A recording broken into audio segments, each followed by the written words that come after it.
ഇന്ന് എപ്പിസോഡ് താമസിച്ചാട്ടോ വന്നത്. ഏതായാലും നമുക്ക് റിവ്യൂയിലേക്ക് കിടക്കാം. റിവ്യൂ ഇഷ്ടപ്പെടുവാണെങ്കിൽ ഒന്ന് ലൈക്ക് ചെയ്തും സബ്സ്ക്രൈബ് ചെയ്തും സപ്പോർട്ട് ചെയ്യണേ. അപ്പോൾ നയന ദേവയാനോട് വന്ന് സംസാരിക്കുന്നുണ്ട്. എങ്ങനെയെങ്കിലും ആദർശേട്ടൻ്റെ തീരുമാനത്തിൽ നിന്ന് ഒന്ന് പിന്തിരിപ്പിക്കാവോ എന്നുള്ള രീതിയിൽ സംസാരിക്കുവാണ്. അന്നേരം ദേവേനെ പറയുന്നുണ്ട്, അവൻ്റെ തീരുമാനങ്ങളെല്ലാം ഉറച്ചതാണ്. ഇനി ഞാൻ പറഞ്ഞിട്ട് കാര്യമുണ്ടോ എന്നറിയത്തില്ല. വേണമെങ്കിൽ ഞാൻ മുത്തശ്ശനോടൊന്ന് സംസാരിച്ചു നോക്കാം. ഇനിയിപ്പം അവസാന നിമിഷം എന്തെങ്കിലും അത്ഭുതം നടക്കും, അച്ഛൻ അവനോട് പോകണ്ടെന്ന് പറയും എന്നൊന്നും ഞാൻ വിചാരിക്കുന്നില്ല. എങ്കിലും മോൾക്ക് വേണ്ടി ഞാൻ സംസാരിക്കാം എന്ന് പറഞ്ഞിട്ടാണ് ദേവയാനി മുത്തശ്ശൻ്റെ അടുത്തേക്ക് പോകുന്നത്. എന്നാൽ എനിക്ക് ഭയങ്കര സങ്കടമാണേ.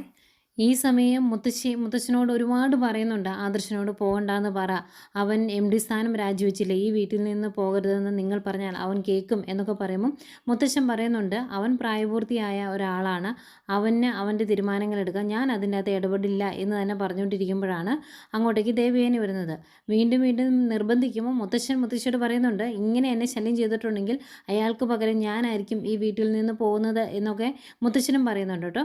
എന്തായാലും ദേവയാനി വരുന്നു. ദേവേനിയും പറയുന്നുണ്ട്, അച്ഛൻ ഒന്ന് പറയാവോ, അവനോട് ഒന്ന് കടുപ്പിച്ച് പറഞ്ഞാൽ അവൻ ഈ വീട് വിട്ട് പോകില്ല, അച്ഛൻ മിണ്ടാതിരിക്കുന്നതുകൊണ്ടാണ് അവൻ ആകെ വിഷമമായിട്ട് പോകുന്നത് എന്നൊക്കെ പറയുമ്പോൾ മുത്തശ്ശൻ പറയുന്നുണ്ട്, ഞാൻ അവനോട് കൂടുതലായിട്ട് ഒന്നും സംസാരിച്ചിട്ടില്ല.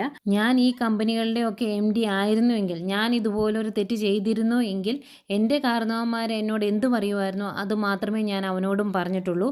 അവനോട് MD സ്ഥാനം രാജിവെക്കണം എന്നുള്ള രീതിയിൽ ഞാൻ സംസാരിച്ചു, അവൻ അത് രാജിവെക്കുകയും ചെയ്തു. പക്ഷേ ഈ വീട് വിട്ടു പോകാൻ ഞാൻ അവനോട് പറഞ്ഞിട്ടില്ല. അവൻ സ്വയമേ എടുത്ത തീരുമാനമാണ് അത്. പ്രായപൂർത്തിയായ മക്കൾക്കായാലും കൊച്ചുമക്കൾക്കായാലും അവരുടെ തീരുമാനങ്ങൾ എടുക്കാം, ഞാൻ അതിനകത്ത് ഇടപെടില്ല എന്ന് പറയുമ്പം ദേവേനി ചോദിക്കുന്നുണ്ട്, അതെന്താ അച്ഛൻ അങ്ങനെ പറയുന്നത്? ഇത്രയും നാളും ഈ വീട്ടിൽ അച്ഛൻ പറയുന്നത് കേട്ടല്ലേ എല്ലാവരും മുന്നോട്ട് പോയിട്ടുള്ളത്, പിന്നെ എന്താണ് ആദർശനോട് ഇവിടുന്ന് പോകരുത് എന്ന് പറഞ്ഞാൽ എന്നൊക്കെ ചോദിക്കുമ്പോഴേക്കും മുത്തശ്ശന് ദേഷ്യം വരും. ഞാൻ പറഞ്ഞല്ലോ, അവൻ്റെ തീരുമാനം എന്താണെങ്കിലും അതിനെ ഞാൻ അനുകൂലിക്കും, അതിൽ കൂടുതലൊന്നും എനിക്ക് പറയാനില്ല, എന്നോട് കൂടുതൽ സംസാരിക്കേണ്ട എന്ന് പറഞ്ഞ് ഭയങ്കരമായിട്ട് ദേഷ്യപ്പെടുവാണ് മുത്തശ്ശൻ. അന്നേരം സങ്കടപ്പെട്ട് ദേവേനെ റൂമിൽ നിന്ന് അങ്ങ് ഇറങ്ങിപ്പോവും. പോയി കഴിയുമ്പോഴും മുത്തശ്ശി ചോദിക്കുന്നുണ്ട്, എങ്ങനെയാണ് നിങ്ങൾക്ക് ഇത്രയും ക്രൂരമായിട്ട് സംസാരിക്കാൻ സാധിക്കുന്നത്, നമ്മുടെ കൊച്ചുമകനല്ലേ അവൻ എന്നൊക്കെ മുത്തശ്ശി ചോദിക്കുമ്പോഴും മുത്തശ്ശിന് വലിയ കുലുക്കമൊന്നുമില്ല. ദേവേനെ റൂമിൽ പോയിരുന്ന് സങ്കടപ്പെട്ട് കരയുവാണ് ഈ സമയം. അപ്പം അങ്ങോട്ടേക്ക് ആദർശ് വരും, യാത്ര ചോദിക്കാനായിട്ട് വരുന്നതാണ്. ദേവേനെ ആകെ സങ്കടപ്പെട്ട് കരയുന്നു. അന്നേരം ആദർശ് പറയുന്നുണ്ട്, അമ്മ സങ്കടപ്പെടേണ്ട കാര്യമൊന്നുമില്ല, ഞാനൊരു തീരുമാനം എടുത്തിട്ടുണ്ട്, ആ തീരുമാനമായിട്ടാണ് ഞാൻ പുറത്തു പോകുന്നത്, ഞാൻ തിരിച്ചു വരും. പക്ഷേ ഒരു പരാജിതനായി തല താഴ്ത്തിയായിരിക്കുകയല്ല ഞാൻ ഇനി തിരിച്ചു വരുന്നത്, വിജയിച്ച് തല ഉയർത്തിപ്പിടിച്ച് തന്നെയായിരിക്കും. നമുക്ക് ആരൊക്കെയോ ശത്രുക്കളുണ്ടെന്ന് മുത്തശ്ശൻ പറഞ്ഞത് അമ്മ കേട്ടല്ലോ, അത് MD ആയിട്ടിരിക്കുന്ന എന്നോട് മാത്രമാണോ എന്ന് അറിയണ്ടേ, അതിനുവേണ്ടിയാണ് ഞാൻ പുറത്തു പോകുന്നത്. അങ്ങനെ എന്നോട് മാത്രമാണ് അവരുടെ വൈരാഗ്യമെങ്കിൽ അവരെന്നെ ആക്രമിക്കട്ടെ, ബാക്കി നമുക്ക് നോക്കാം എന്ന് പറയുവാണ്. എന്നിട്ട് ദേവേനെ പറയുന്നുണ്ട്, മോനെ എനിക്കിതൊന്നും സഹിക്കാൻ പറ്റുന്നില്ല, നയനമോൾ ഉള്ളതുകൊണ്ട് മാത്രമാണ് ഞാൻ പിടിച്ചു നിൽക്കുന്നത്, അല്ലെങ്കിൽ ഞാനും നിൻ്റെ കൂടെ വന്നേനെ എന്നൊക്കെ പറയുമ്പം ആദർശ് പറയുന്നുണ്ട്, നയനെ അമ്മ നന്നായിട്ട് നോക്കണം, അവളുടെ ഒപ്പം തന്നെ നിൽക്കണം, പിന്നെ അമ്മ എനിക്ക് വേണ്ടി പ്രാർത്ഥിക്കും എന്ന് എനിക്കറിയാം, എങ്കിലും ഒന്നുകൂടെ പറയുവാണ്, എൻ്റെ വിജയത്തിന് വേണ്ടി അമ്മ പ്രാർത്ഥിക്കണം. മുത്തശ്ശനെ ആരും കുറ്റപ്പെടുത്തരുത് ഞാൻ പോയി കഴിയുമ്പം, കാരണം ആ മനസ്സ് നീറുന്നുണ്ട്, അത് എനിക്കറിയാം. മുത്തശ്ശനെ ആരും വിഷമിപ്പിക്കരുത്, മുത്തശ്ശൻ എന്നോട് പോകണ്ട എന്ന് പറഞ്ഞാലും ഞാൻ പോകും, കാരണം ഞാനൊരു തീരുമാനം എടുത്തിട്ടുണ്ട്, അതിന് എനിക്ക് വീട്ടിൽ നിന്ന് പുറത്ത് പോയേ പറ്റുള്ളൂ എന്നും പറഞ്ഞിട്ടാണ് ആദർശ് റൂമിൽ നിന്ന് അങ്ങ് പോകുന്നത്. ദേവേനെ ആകെ സങ്കടപ്പെട്ടിങ്ങനെ നോക്കി നിൽക്കുന്നു.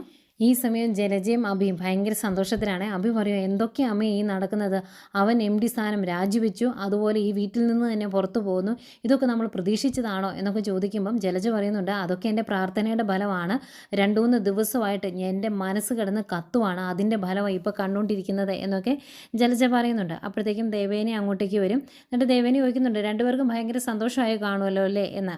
അന്നേരം അയ്യോ ഞങ്ങൾക്ക് എങ്ങനെ സന്തോഷം വരാനാ, എന്നാലും ആദർശിന് ഇങ്ങനെയൊക്കെ സംഭവിച്ചല്ലോ എന്നോർത്ത് ഞങ്ങൾ വിഷമിക്കുമായിരുന്നു എന്ന് പറയുമ്പം ദേവേനി പറയുന്നുണ്ട്, നിങ്ങളുടെ വിഷമമൊക്കെ എനിക്കറിയാം, ഏതായാലും ആദർശിൻ്റെ ഈ പരാജയം താൽക്കാലികം മാത്രമാണ്, അവൻ തിരിച്ചു വരും.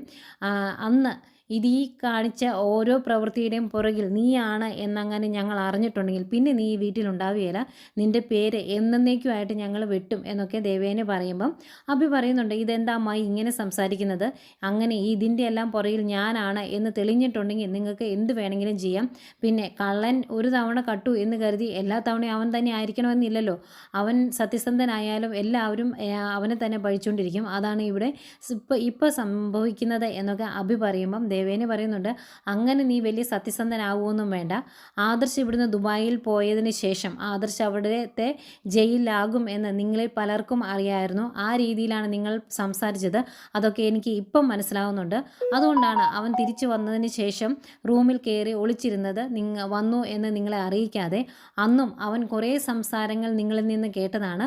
അതിൽ നിന്നെല്ലാം ഞങ്ങൾക്ക് പലതും മനസ്സിലാവുന്നുണ്ട്. അതുകൊണ്ടാണ് പറഞ്ഞത്, ഇതിൻ്റെ പിന്നിൽ നീയും ഉണ്ടായിരുന്നു എന്ന് അറിഞ്ഞിട്ടുണ്ടെങ്കിൽ പിന്നെ നീ ഈ തറവാട്ടിൽ ഉണ്ടാകുകയില്ല, അത് നീ ഉറപ്പിച്ചു എന്ന് പറഞ്ഞിട്ടാണ് ദേവേനെ അങ്ങ് പോകുന്നത്.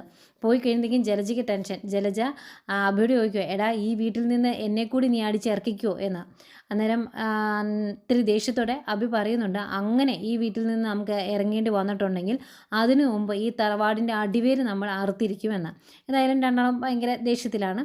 പിന്നെ നന്ദുവിനെയും ഗോവിന്ദനെയൊക്കെ കാണിക്കുന്നു. അവരും ആദർശ് വീട് വിട്ടു പോകുന്നതിൻ്റെ സങ്കടവും നയനയുടെ സങ്കടവും ഒക്കെ ഇങ്ങനെ പറയുവാണ്. അന്നേരം നന്ദു പറയുന്നുണ്ട്, എന്തൊക്കെയാണെങ്കിലും ആദർശേട്ടൻ ഒരു തീരുമാനം എടുത്തു, അതിൽ നിന്ന് ഇനി പിന്നോട്ട് പോവുകയില്ല. ആദർശേട്ടൻ അങ്ങനെ ഒരു തീരുമാനം എടുത്തിട്ടുണ്ടെങ്കിൽ അതിന് പിന്നിൽ വ്യക്തമായ ഒരു കാരണം ഉണ്ടാകും. അതുകൊണ്ട് തന്നെ ആരും ആദർശേട്ടനെ കുറ്റപ്പെടുത്താൻ ചെല്ലേണ്ട കാര്യമില്ല എന്നൊക്കെ ഇങ്ങനെ പറയുമ്പം ഗോവിന്ദൻ പറയുന്നുണ്ട്, അവിടെ മുത്തശ്ശൻ ആദർശിനെ ഉപദേശിക്കുകയും വഴക്ക് പറയുകയൊക്കെ ചെയ്തു. അത് കാരണന്മാരായാൽ അങ്ങനെയൊക്കെ ചെയ്യുന്നതാണ്. അതിൻ്റെ പേരിൽ ഇത്രയും സങ്കടപ്പെടുകയും വീട്ടിൽ നിന്ന് പുറത്തു പോവുകയൊന്നും ചെയ്യേണ്ട കാര്യമില്ല. അവിടെ മൂർത്തി സാറിന് ആദർശിനെ വഴക്ക് പറയേണ്ടി വന്നത് ആദർശ് ആ മീറ്റിങ്ങിൽ പങ്കെടുത്ത് തോറ്റതുകൊണ്ടല്ലോ, ആദർശിന് ആ മീറ്റിങ്ങിലേക്ക് എത്താൻ പോലും സാധിച്ചില്ല, അതുകൊണ്ടല്ലേ എന്നിങ്ങനെ ചോദിക്കുമ്പം നന്ദു പറയുന്നുണ്ട്, അതൊരു ചതിയല്ലായിരുന്നോ? നിങ്ങൾക്ക് തോന്നുന്നുണ്ടോ ആദർശേട്ടൻ 11 മണി വരെ കിടന്ന് ഉറങ്ങുമെന്ന്? അന്ന് രാവിലെ അലാറം അടിച്ചു. അതുകൂടാതെ അവിടുന്ന് നയനേച്ചിയും ആദർശേട്ടൻ്റെ അമ്മയും ഒക്കെ മാറി മാറി വിളിച്ചു. അതൊന്നും ആദർശേട്ടൻ കേട്ടില്ല. കോളിംഗ് ബെല്ല് കേട്ടില്ല, അതുപോലെ ഫോൺ റിങ് ചെയ്ത് കേട്ടില്ല, അലാറം കേട്ടില്ല. അങ്ങനെ ഒന്നും കേൾക്കാതെ ഉറങ്ങിപ്പോണമെങ്കിൽ അതിലെന്തെങ്കിലും ചതി കാണില്ലേ എന്നിങ്ങനെ ചോദിക്കുക. അന്നേരം കനക പറയും, മോളല്ലേ പറഞ്ഞത് ആ ജ്യൂസിൽ എന്തോ കലക്കി കൊടുത്തതായിരിക്കുമോ എന്ന് ആദർശ് മോന് സംശയമുണ്ടെന്ന്, അങ്ങനെ എന്തെങ്കിലും ആയിരിക്കുമോ എന്ന് ചോദിക്കുക.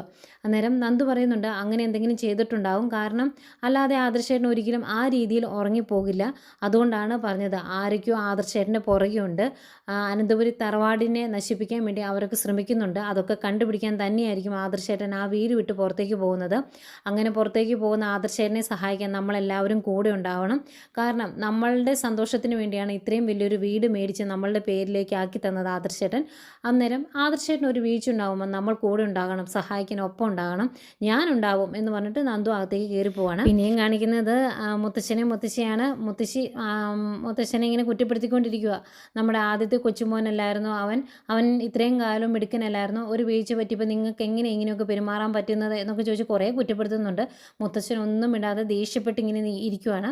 അന്നേരമാണ് ആദർശ് റൂമിലേക്ക് ചെല്ലുന്നത്, മുത്തശ്ശിയുടെ അനുഗ്രഹം മേടിച്ചിറങ്ങാൻ വേണ്ടി. അന്നേരം മുത്തശ്ശി ചോദിക്കുന്നുണ്ട്, മോനെ നിനക്ക് പോകണോ, ഇവിടെ നിന്നാൽ പോരെ? മുത്തശ്ശൻ അങ്ങനെ പറഞ്ഞു എന്ന് കരുതി മോൻ ഈ വീട് വിട്ട് ഇറങ്ങേണ്ട കാര്യമില്ല എന്നൊക്കെ പറയുമ്പം ആദർശ് പറയുന്നുണ്ട്, വേണ്ട മുത്തശ്ശി, ഇനി എന്നെ പിന്തിരിപ്പിക്കാൻ നോക്കണ്ട, ഞാൻ ചില തീരുമാനങ്ങളെടുത്താണ് ഈ വീട്ടിൽ നിന്നും പുറത്തേക്ക് പോകുന്നത്, അതുകൊണ്ട് മുത്തശ്ശി എന്നെ തടയരുത് എന്ന് പറയുന്നു. എന്നിട്ട് പറയും, ഞാൻ ഇങ്ങോട്ട് വന്നത് മുത്തശ്ശൻ്റെ അനുഗ്രഹം മേടിക്കാനാണ് എന്ന്. എന്നിട്ട് മുത്തശ്ശൻ്റെ കാലിൽ തൊട്ട് അനുഗ്രഹത്തിന് വേണ്ടി കുനിഞ്ഞ് നിൽക്കുന്നുണ്ട് ആദർശ്. പക്ഷേ മുത്തശ്ശൻ അന്നേരം മൈൻഡ് ചെയ്യാതെ കട്ടക്കലിപ്പിലിരിക്കുക. അന്നേരം മുത്തശ്ശി ചോദിക്കുന്നുണ്ട്, നിങ്ങൾക്ക് അവനെ ഒന്ന് അനുഗ്രഹിക്കുകയും ചെയ്തുകൂടെ, അവൻ എന്ത് തെറ്റ് ചെയ്തിട്ടാണ് ഇത്രയും ഒക്കെ കാണിക്കുന്നത് എന്നൊക്കെ ചോദിക്കുമ്പം മുത്തശ്ശൻ പറയുന്നുണ്ട്, അവൻ ചെയ്ത തെറ്റെന്താണ് എന്ന് ഞാൻ വളരെ വ്യക്തമായിട്ട് ഇന്നലെ പറഞ്ഞതാണ്, അതിൽ കൂടുതലൊന്നും എനിക്ക് പറയാനില്ല എന്ന്. അന്നേരം മുത്തശ്ശി പറയുന്നുണ്ട്, ഇവൻ ഈ വീട്ടിൽ നിന്ന് പുറത്ത് പോയിട്ടുണ്ടെങ്കിൽ, വേറൊരു വീട്ടിൽ തനിച്ച് താമസിച്ചിട്ടുണ്ടെങ്കിൽ അവന് മുട്ടലൊക്കെ ഉള്ളതാണ്, ആരാ അങ്ങനെ എന്തെങ്കിലും സംഭവിച്ചിട്ടുണ്ടെങ്കിൽ അറിയുന്നത്, നിങ്ങൾ എന്താ ഇങ്ങനെ ക്രൂരമായിട്ട് പെരുമാറുന്നത് എന്നൊക്കെ മുത്തശ്ശി ചോദിക്കുമ്പം മുത്തശ്ശൻ പറയുന്നുണ്ട്, നീ ഇങ്ങനെ ബാലിശമായിട്ട് പെരുമാറരുത്, അവൻ ഈ വീട്ടിൽ നിന്ന് പുറത്തു പോയാലും അവൻ ഈ ട്രസ്റ്റിലെ ഒരു അംഗമാണ്, അവന് വേണ്ട സൗകര്യങ്ങളൊക്കെ അവിടെ ഉണ്ടാകും, ഇനിയിപ്പോൾ അവനൊരു സഹായിയെ വേണമെങ്കിൽ അതും വെച്ചു കൊടുക്കാം, അവൻ്റെ തീരുമാനം മാറ്റണം എന്നൊന്നും ഞാൻ പറയത്തില്ല എന്ന് പറയും. ആദർശ് പറയും, അതിൻ്റെ ഒന്നും ആവശ്യമില്ല മുത്തശ്ശ, എന്താ വേണ്ടതെന്ന് വെച്ചാൽ ഞാൻ ചെയ്തോളാം എന്ന് പറയുന്നു. എന്നിട്ട് മുത്തശ്ശനോട് യാത്ര പറഞ്ഞ് ഇറങ്ങുവാണ്. മുത്തശ്ശൻ വലിയ മൈൻഡ് ചെയ്യുന്നൊന്നുമില്ല കേട്ടോ, ദേഷ്യപ്പെട്ട് ഇരിക്കുവാണ്. എന്നിട്ട് മുത്തശ്ശൻ അതിൻ്റെ കൂടെ പറയുന്നുണ്ട്, അവനെന്തെങ്കിലും ആവശ്യമുണ്ടെങ്കിൽ അത് അവന് സംഘടിപ്പിക്കാനും മുന്നോട്ട് പോകാനും കഴിവുണ്ട്, അങ്ങനെ കഴിവുണ്ട് എന്ന് കരുതി തന്നെയാണ് ഇത്രയും കാലം അവനെ മൂർത്തി ജ്വല്ലറിയുടെ എം ഡി സ്ഥാനത്ത് ഞാൻ പിടിച്ചിരുത്തിയിരുന്നത്. അതുകൊണ്ട് തന്നെ കൂടുതലൊന്നും അവന് ചെയ്തു കൊടുക്കേണ്ട ആവശ്യമില്ല, വേണമെങ്കിൽ ചെയ്തു കൊടുക്കാമെന്ന് പറയുമ്പോൾ വേണ്ട, ഒന്നിൻ്റെ ആവശ്യമില്ല, ഞാൻ എല്ലാം ചെയ്തോളാം, എൻ്റെ തീരുമാനങ്ങൾ ഞാൻ നടപ്പിലാക്കിയിട്ട് തിരിച്ചു വരുള്ളൂ എന്ന് പറഞ്ഞാൽ ആദർശ് ഇറങ്ങുന്നു. ഇറങ്ങുമ്പോഴും ആദർശ് ഒന്നുകൂടി ഒന്ന് തിരിഞ്ഞ് നോക്കണ്ട മുത്തശ്ശനെ. ആദർശ് ഇറങ്ങുമ്പോൾ അങ്ങോട്ട് നോക്കി നിൽക്കുന്ന മുത്തശ്ശൻ ആദർശ് തിരിഞ്ഞു നോക്കുന്നെങ്കിൽ പിന്നെ ദേഷ്യത്തോടെ മുഖം തിരിക്കുന്നു. ഇതെല്ലാം കണ്ടു നിൽക്കുന്ന മുത്തശ്ശിക്ക് സഹിക്കാൻ പറ്റുന്നില്ല കേട്ടോ. ആദർശങ്ങ് പോയി കഴിയുമ്പോഴേക്കും കണ്ണീരൊക്കെ അങ്ങ് തുടച്ചിട്ട് മുത്തശ്ശനെ കട്ടക്കലിപ്പി നോക്കിയിട്ട് മുത്തശ്ശി ഇറങ്ങി പോകുന്നുണ്ട്. അപ്പോഴും കുലുങ്ങാതിരിക്കുന്ന മുത്തശ്ശനെയാണ് കാണിക്കുന്നത്. മുത്തശ്ശൻ്റെ ഉള്ളു വേദനിക്കുന്നുണ്ട്, പക്ഷേ അത് പുറമേ കാണിക്കുന്നില്ല. ഏതായാലും ഇതൊക്കെയായിരുന്നു ഇന്നത്തെ എപ്പിസോഡ്.